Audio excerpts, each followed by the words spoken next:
Kia ora koutou, ko Victoria McLennan, toka wingoa. Please call me Vic, everyone does. Welcome to this lunch and learn today from IT professionals. Really thrilled to have Maddy joining me today to talk about all sorts of things, growth, innovation, marketing, and how to make ideas stick. Welcome, Maddy. Thank you so much, Vic. It's really awesome to be here. I talked to Vic at one of the first weeks when I was thinking of launching this a couple of years ago. So it's really cool to be here now and chat about how it's gone. Yeah, we were sitting in a very loud, busy cafe, if I remember rightly, and you were brimming with excitement, which is what I'm hoping we can kind of get across to people today about how to convert that excitement into something that's actionable. Mm. Um, but to get us started, why don't you give us the abridged version of your potted history and what led you to be doing what you're doing today? Sure. So I grew up in Whangaroa, Raglan, which is a really active community for a small community that's like the Raglan golf course occupations have happened there. Chasm, Kiwi against seabed mining happened there. Eco schools, enviro schools happened there. Even community recycling programs started there. Like it's just this, it's a very active, outgoing community. So it was a great place to be raised by the sea. I was involved with lots of kind of causes and charities growing up, and then I traveled a bit to learn more about the world, places like India and Morocco and Vietnam. And then I ended up living for a year in Colombia, where I managed global campaigns for a nonprofit called Beyond Violence. And that was really eye-opening. So it was like 2013 or 14. So Twitter had just changed the Iranian elections, if you remember way back then. And there's this Oh, tool called wow. Ushahidi in Kenya that had just changed the face of global conflict reporting. So there were all of these exciting innovations popping up, and we were sort of realizing that tech was this amazing tool for like empowering people on the ground in situations rather than just hearing the top level, what top level people were saying about it.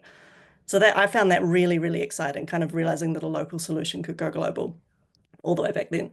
So I came back to New Zealand and started working in tech as a marketer. And at the same time, I ran Just Speak, which is a youth justice charity. That was amazing. And then through that, I ended up launching the Drawing Board Challenge with Emily Sutton in about 2015, Mm. which was a course that the Ministry of Youth Development were kind enough to fund. We were in our early 20s, but it was this course where we taught young women how to use tech to solve a global problem, make a small impact on a global problem in 10 weeks. And that was hugely successful. It was such an awesome experience. We pulled on our network, we got speakers in, and I wrote this curriculum and me and Emily worked together to make sure that it drew on our experience launching projects. And one of the projects that came out of it was the Winter Project, and that's still going at Samuel Marsden School. And they've helped tens of thousands of families now get through the winter. So it was enormously successful. And part of it was that we taught them that the idea had to be sustainable, couldn't be a one-off. It had to be able to keep going. So every year that team passed the project on to the next generation of year 11s, and it's gone for 10 years now. So that was amazing. I did the same sort of thing, creating the Future Leaders program for Inspiring Stories, and then worked managed marketing for Inspiral Dev Academy.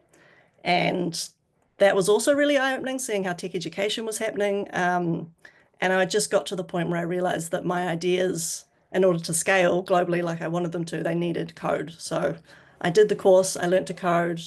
The weekend we graduated, we went to the Acton Space hackathon that we won. Vic was there, was one of the judges. Um, That's right. and that sent me over to France to represent New Zealand in space VR technology, which is not something one thing I ever thought I'd be doing. That led into making a game for Te Papa and then eventually lecturing in creative media production for Massey University. And then at Massey, I found that I was again teaching students how to use creative tech to have an impact on a global problem. And I just realized that I needed to put all my energy into it. I also was doing the Vote for Climate campaign last election on the side, and that we got 300 volunteers practically overnight because the idea was digitally enabled. And it was just like, I have to put my energy into this. So I left to build my own AI startup that uses tech to scale and launch good ideas. And I've been working on LaunchBot ever since.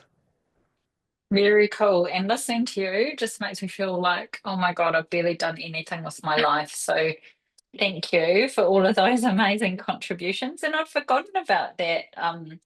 that space competition down in Christchurch, in Aotearoa, Christchurch, that all those years ago. I think you do a lot of Congratulations. things that have a massive impact that you probably don't realize, but there's been a number of times that we've crossed paths and it's been life-changing.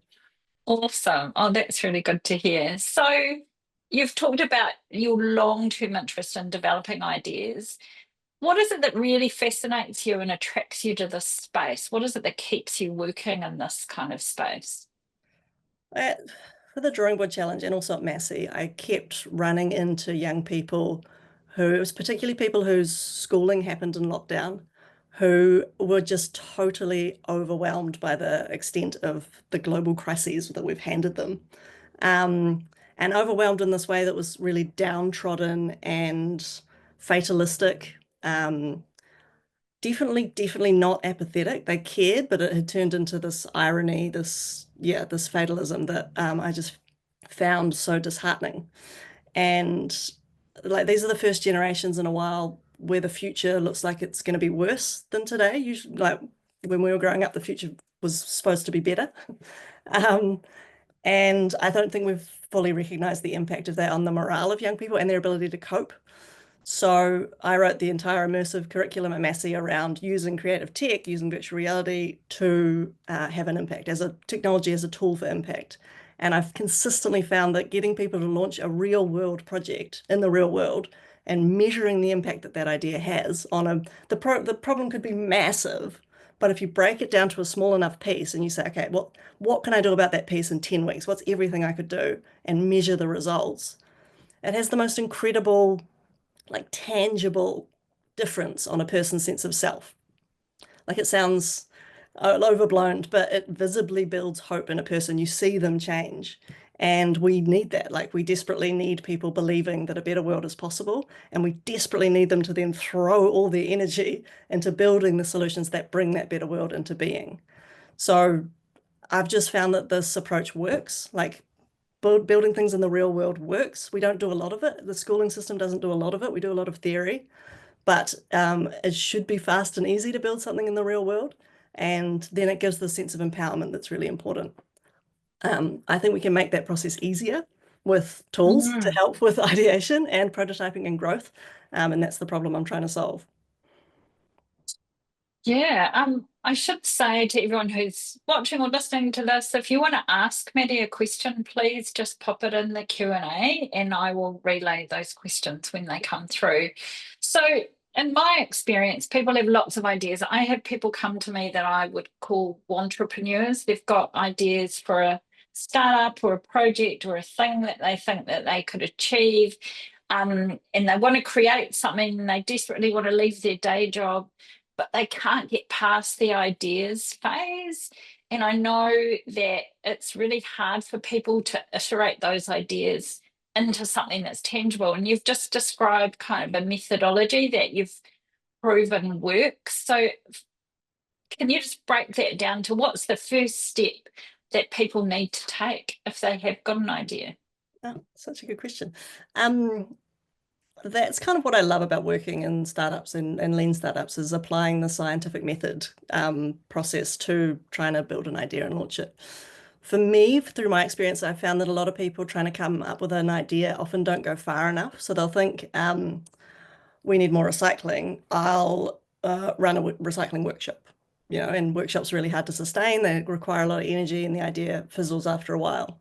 Whereas if we push that idea, say, okay, what's 5 more ideas? And what's 10 more ideas? And what are 5 ridiculous ideas? And what are 5, if you had no limitations and all the resources in the world, what are 5 more ideas? And by the time, so I've built this tool called LaunchBot Impact Coach that walks a person through this process. And by the time you're at your 20th solution, you're getting really annoyed. But you've come up with these like, okay, well, maybe it's not actually household recycling that's the problem. What if we stopped importing plastic altogether? Like, what if we measured landfill volumes from the sky? Surely that's easy with the technology we have today. What if we took all the packaging of vegetables in supermarkets and filled car parks with it until supermarkets changed? What if we built an app where you tracked all your soft plastic that comes in a supermarket order and then competed with your neighbors or got neighborhoods to work together to compete to lower that volume? Like, suddenly your ideas are much more outside the box, and that's where proper innovation happens. It's often not the first idea, but with some encouragement and some creativity and some tools to help with that creativity, you start thinking bigger, more ambitious, but also more exciting. Um, Often the sweet spot is also when you're bringing in your own skills and experience, problems that you've actually felt or experience regularly, or things that you have expertise in some small part of it, and you bring that to bear on your solution, and that's when the magic happens. But let's talk about once you've gone through all those iterations and that magic has happened and you've harnessed on something. So, and this speaks to people who might be intrapreneurs. They're inside an organization and they want to improve something inside their org, not just people who are trying to start something up. When you're really passionate about your idea or your product or your service or your concept, it's really hard to move from that enthusiasm into action. And I know you've had quite a few experiences, as you've described, of getting things off the ground. What's your advice to then make that next move from Yeah. I've nailed the idea? So there's two things. The first one I'd say is the key thing to turn ideas into action is a supportive community. So an idea can just be an idea, but the minute you have a team around it, it becomes reality within seconds, within minutes. And that's a real motivator. It gets the ball rolling. I've found that talking about my ideas all the time is a magnet to attract like-minded people to you. There's this idea that you should keep your good ideas a secret because someone might steal them, but that's false news. That's an idea killer. You should talk about it all the time, and then you draw the people who are interested in that to you.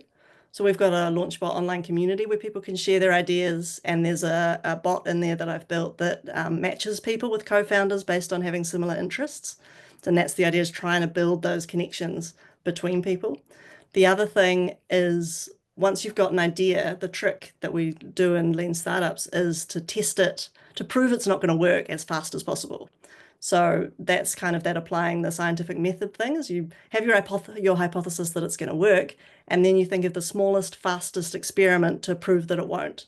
And that de-risks it. So before you've left your job, before you've invested any money, you probably invest a bit of time, but you prove whether it's going to work or not really, really fast. And then once the risk is gone, it's a lot easier to move forward. Then you move forward a little bit. So you expand your experiment and then you expand it to the point where you feel comfortable taking on that risk because you've proved that those key failing points that they're not going to happen. You've proved that it's going to have the impact that you want it to have. And then depending on where you're going and what you're building and whether it is something you're trying to get off the ground, the next hurdle that people often find is struggling to find investors or people to help fund them with that ideas and those ideas. And that's kind of where the marketing of how you're pitching and selling your idea comes in. And you've bottled all of this into LaunchBot. I know all of your thinking and experience and the years of experiences that you've had and been teaching. So tell us a bit about how LaunchBot and how your approach to iterating ideas and developing them through to being able to actually market something. Because I know when I'm really enthusiastic about something, I get verbal diarrhea. But actually, you need really key, strong messages, don't you? Yeah, yeah, that's a really good point. And again, talking about it a lot helps with clarifying what people get excited by and what messages resonate. LaunchBot I built because I just found that there were too many barriers in the way of launching and scaling a good idea, especially if you don't have coding skills or you don't have business experience. So LaunchBot is the suite of tools that we've built to help with the end-to-end process of getting a good idea off the ground, all the way through to making it go global. So we've got the impact coach and the community. We've got a bunch of free offerings to help people generate their ideas and get them started. But for people that have already built an idea, there's the LaunchBot conversion tool. So that applies growth marketing principles to tell you the fastest, cheapest way to grow your idea. So it takes about 2 days of growth marketing work. People pay me a couple of $1,000s to do that manually, and I'm putting myself out of business by building this tool to try and it does it in a minute. So it generates a growth plan and content strategy to specifically target the people who are most engaged with your product or the people that are paying for it, rather than a lot of digital marketing targets a huge base, but you pay per click. And if those people clicking on your ads aren't buying it, those are wasted clicks. If you target everything towards the people who are most likely to engage with your product or your service, your idea, then you can grow it really, really fast. And I've seen this happen. for multiple businesses. So soon it's going to help with shooting that content out into the real world too, to TBC. We've just had a new developer come on board who's amazing, and that's really exciting. So we're building more and more tools into that to make that process easier. But at the moment, it's pretty amazing. So it does all of that growth marketing work for you really fast, and people then take that strategy and they throw it out into the real world and they see their idea grow. Nice. Good description. Now we have a question in the Q&A from Ivy, who is very impressed with your experience. Thank you. And they would like to know what your advice is for a marketer who wants to enter the tech field. They've done marketing for 9 years and are studying data science at the moment and hoping to merge the marketing experience with the data science knowledge to move into marketing in this kind of space. Do you have any advice on how they might apply that?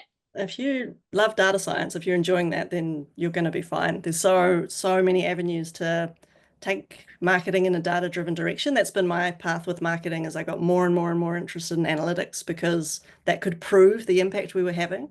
I was always uncomfortable with the part of marketing that is throwing stuff out there and not knowing whether it's working. So I got really into analytics, and that's all data-driven. And if you have a full-on actual data science background, you'll be amazing in that space. That's also the space that's where Launchbot is working. A lot of tools are going to be emerging that are in that area and that need that specific expertise because there's not a lot of people at the intersection. So I think you're going to be fine. If you're really interested, if you're following your interests, I think that you're definitely on the right path. So just taking that off on a little tangent, sorry, I didn't prep you in any way for this, but you've already opened the door on it. AI tools are going to automate some of the aspects of roles in this kind of marketing and growth marketing and product management, product development space. Um, what's your take on where AI is going to play a role and where humans still need to play a role in this sort of idea iteration and marketing world? So I've used AI in all of my tools. It's complex ethically, of course, but as a tool to get an idea lifted and grown, it's incredible. It's so powerful, and has helped me develop high level tech ideas, even in spaces that I didn't know that much about. Like it can be used in so many ways, and I think for people that haven't traditionally been technical or are not as comfortable in that space, AI, even chat bots, can be a really good introduction to feeling more comfortable in that space and learning more about it. Launchbot is making AI tools for most of the marketing work that I've ever done. So I think marketing is one of those areas maybe at the agency level where there's just not going to be that much of a need for it anymore. And whether you think that's a better world or a worse world is up to your experience with marketing agencies. But it's not all doom and gloom, perhaps. In terms of where humans are going to have a space, I don't know, TBC for me to be confirmed because yeah, it's been an unexpected turn the way that AI tools are starting to become more and more interested in automating the interpersonal feel of a conversation and the creative output of work. We kind of thought those were two areas that would be reserved for humans. Those seem to be the two areas that the tools are gunning for the most. Um, so yeah, I don't know the answer to that, but I'm hoping that we'll keep developing impact ideas that target problems that we've had lived experience with. AI doesn't have a lived experience, and we'll be the best people to come up with those solutions, therefore. Yeah, and the ability to train AI with the lived experience is impossible, no matter what sector or segment of society we're kind of looking at. Okay, I'm going to ask one more of my questions and I'll go back to the message board.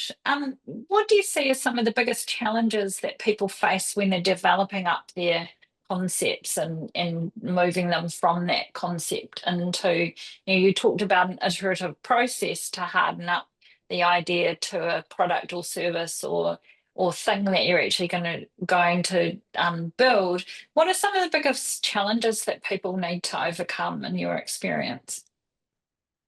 Yeah, I think that some of the knowledge you're expected to have isn't accessible around business skills and development skills.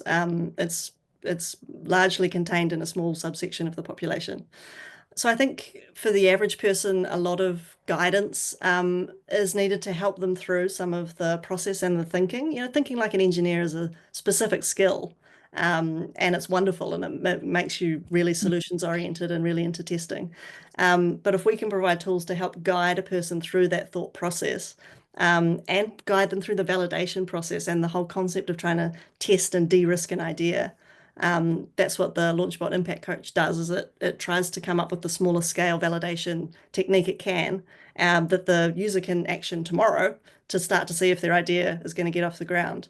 And the purpose of all of that is just to build confidence. It's just to build this idea like there's a moment in your life, in everyone's life, where you realize that you can make a difference. And it used to happen around week 7 of the workshops series that I would deliver in this space. Now it happens about 7 minutes into this impact coach experience. Like, it's incredible. And once that spark comes on, that like, oh yeah, you're right, I could do that tomorrow. And then I would have this data that tells me that I can make this impact. And then I could scale, once I have that data, I could scale that up, and then I could use tech, and then and then this impact could be incredible. Getting that across to people, that's the experience that I'm trying to scale. Because it's so life-changing. It's also what we desperately need to make the future better. We need the next generation of thinkers to have that confidence and those skills.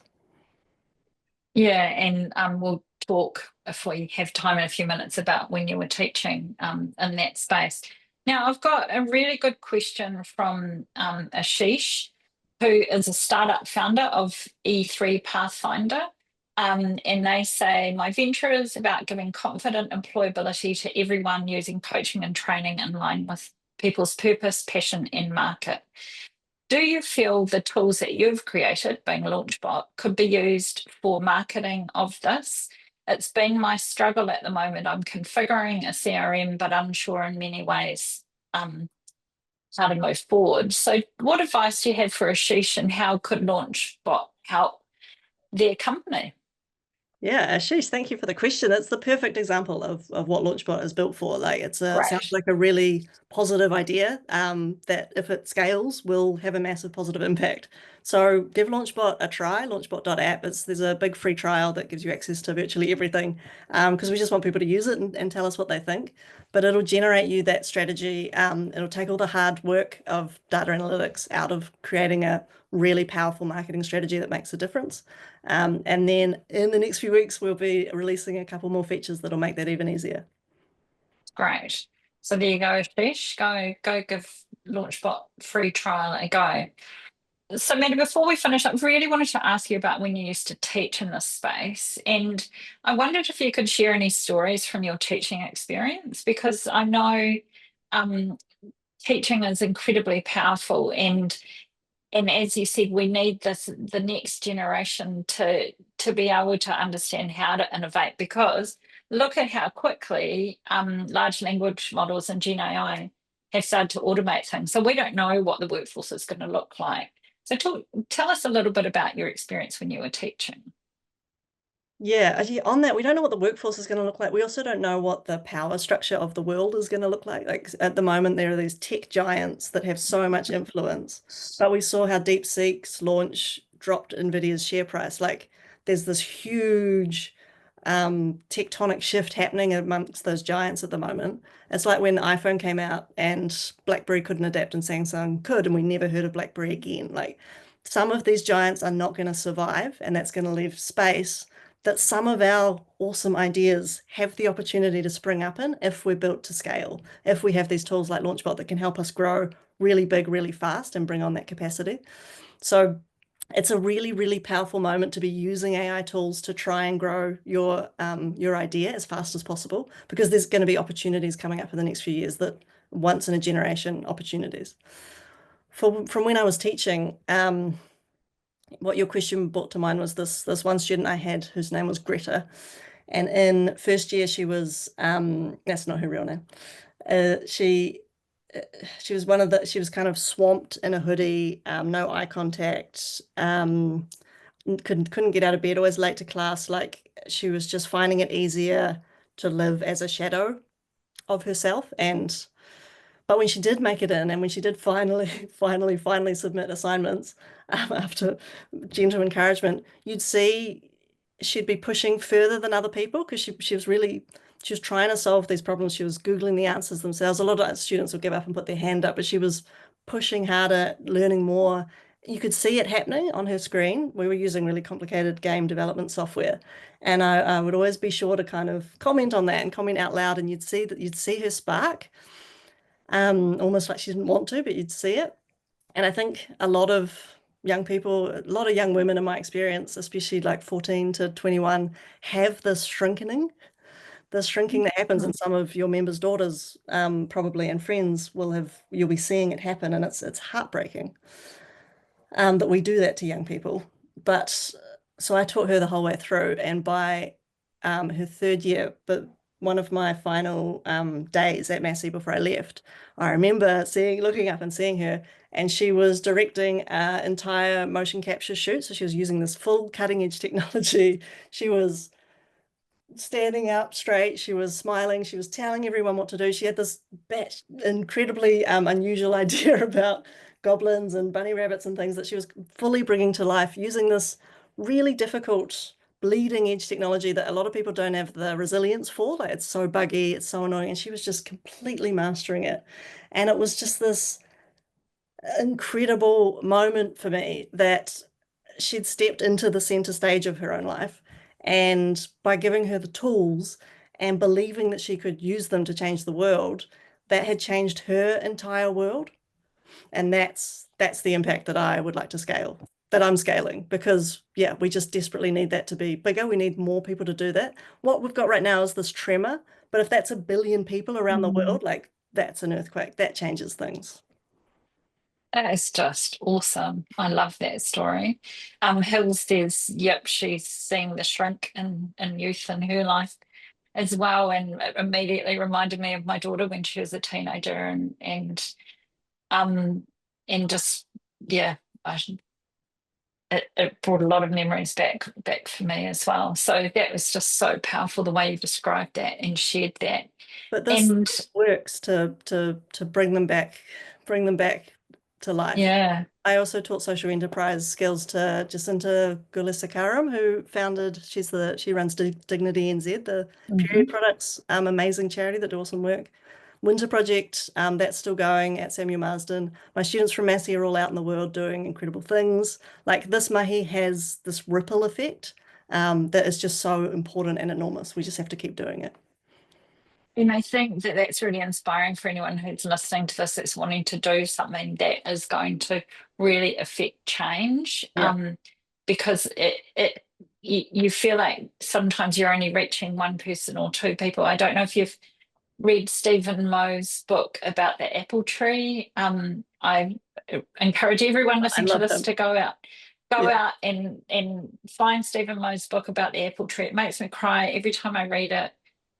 But it is all about you can't necessarily directly see the impact that you're having, and that change happens slowly over time, and the ripple effect is exactly the illustration that he's making in the book. So, encourage you all to read it, Maddie. I'll send you a copy, because it's just fabulous. So, yeah, I guess I do have one last question that popped to mind just before we go. You talked a bit about the power in that story. I wondered what the power of gaming and gamification was and the impact of teaching, because there's been a lot of negativity about screen time and using digital technology for teaching kids, but I personally see it all the time when I go into a classroom with children from all walks of life, when they're the way that they can learn and consume through gamification is just speaks to them. What's your experience there?